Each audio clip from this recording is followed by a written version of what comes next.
कल्पना कीजिए यदि आपको आज ही आपके भविष्य की हर घटना बता दी जाए और साथ ही यह भी कह दिया जाए कि चाहे आप कितना भी प्रयास कर लें उन घटनाओं को रोक नहीं पाएंगे, तो क्या आप इस बात पर विश्वास करेंगे? महाभारत काल के एक राजा ने भी यही प्रश्न उठाया था। उस राजा का नाम था जन्मेजय। उसे अपने पुरुषार्थ पर इतना घमंड था कि उसने स्वयं महर्षि वेदव्यास को चुनौती दे डाली। लेकिन फिर जो हुआ, उसने संसार को एक गहरा सत्य सिखाया कि मनुष्य कर्म तो कर सकता है परंतु हर परिणाम उसके नियंत्रण में नहीं होता। आइए जानते हैं राजा जन्मेजय और महर्षि वेदव्यास की यह अद्भुत कथा। अभिमन्यु के पुत्र थे राजा परीक्षित। राजा परीक्षित के बाद उनके पुत्र जन्मेजय हस्तिनापुर के राजा बने। जन्मेजय वीर थे, बुद्धिमान थे, लेकिन उनके भीतर एक दोष था। उन्हें अपने सामर्थ्य पर अत्यधिक अभिमान था। एक दिन वे महर्षि वेदव्यास के पास बैठे हुए थे। बातों बातों में जन्मेजय ने कुछ नाराजगी के साथ कहा, गुरुदेव, जब महाभारत का युद्ध हुआ तब आप जैसे महाज्ञानी, भगवान कृष्ण, भीष्म पितामह, गुरु द्रोणाचार्य और धर्मराज युधिष्ठिर जैसे महान पुरुष उपस्थित थे,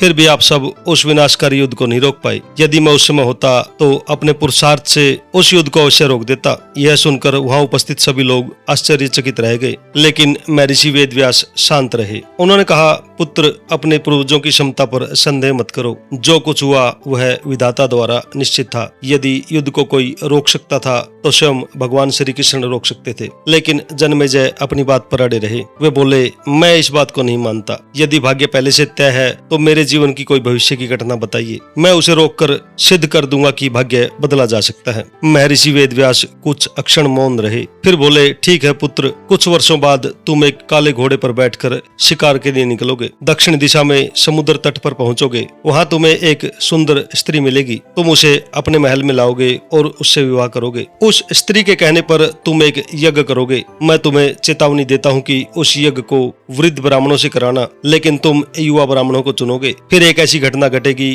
कि तुम उन ब्राह्मणों को मृत्यु दंड दोगे। उस पाप के कारण तुम्हें कुष्ठ रोग होगा और अंततः वही रोग तुम्हारी मृत्यु का कारण बनेगा। व्यास जी की बात सुनकर जन्मेजय हंस पड़े। उन्होंने कहा, यदि सारी घटनाएं काले घोड़े से शुरू होती है तो मैं आज के बाद कभी काले घोड़े पर बैठूंगा ही नहीं। वेदव्यास जी मुस्कुराए और बोले, पुत्र, जो होना निश्चित है वह होकर रहेगा। भविष्यवाणी सुनने के बाद जन्मेजय ने शिकार पर जाना ही छोड़ दिया। वर्ष बीत गए, लेकिन जब नियति का समय आया, एक दिन अचानक उसके मन में शिकार पर जाने की तीव्र इच्छा हुई। उन्होंने सोचा, शिकार पर तो जाऊंगा लेकिन काले घोड़े पर नहीं। जब वे अस्तबल पहुंचे तो आश्चर्य, उन्हें केवल एक काला घोड़ा दिखाई दिया। उन्होंने मन को समझा, ठीक है, काला घोड़ा है तो क्या हुआ, मैं दक्षिण दिशा में नहीं जाऊंगा। लेकिन घोड़ा जैसे किसी अदृश्य शक्ति के वश में था। वह दौड़ता हुआ दक्षिण की ओर निकल पड़ा। राजा लाख प्रयास करते रहे, उस घोड़े को रोक नहीं सके। कुछ ही समय बाद वे समुद्र तट पर पहुंच गए और वहीं उन्होंने एक अत्यंत सुंदर स्त्री को देखा। राजा उसके सौंदर्य पर मोहित हो गए। उन्होंने सोचा, इसे महल में तो ले जाऊंगा लेकिन विवाह नहीं करूंगा। लेकिन धीरे धीरे प्रेम बढ़ा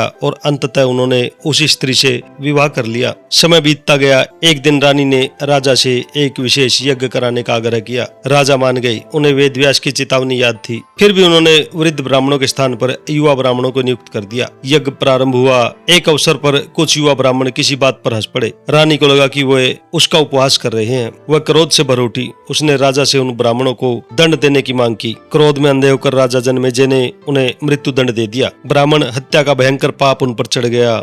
कुछ ही समय में उनके शरीर पर कुष्ठ रोग प्रकट हो गया। तब उन्हें वेदव्यास की भविष्यवाणी याद आई। अब उनका सारा अभिमान चूर चूर हो चुका था। राजा तुरंत महर्षि वेदव्यास के पास पहुंचे। आंसुओं से भरी आंखों से बोले, गुरुदेव, मुझसे भूल हो गई, कृपया करके मेरे प्राण बचाइए। व्यास जी ने कहा, पुत्र, मैं तुम्हें अंतिम अवसर देता हूँ। मैं तुम्हें महाभारत की कथा सुनाऊंगा। यदि तुम पूरी श्रद्धा और विश्वास के साथ सुनोगे तो तुम्हारा रोग मिटता जाएगा। लेकिन यदि किसी भी प्रसंग पर अविश्वास किया तो मैं कथा वहीं रोक दूंगा। फिर मैं तुम्हारी कोई सहायता नहीं कर सकूंगा।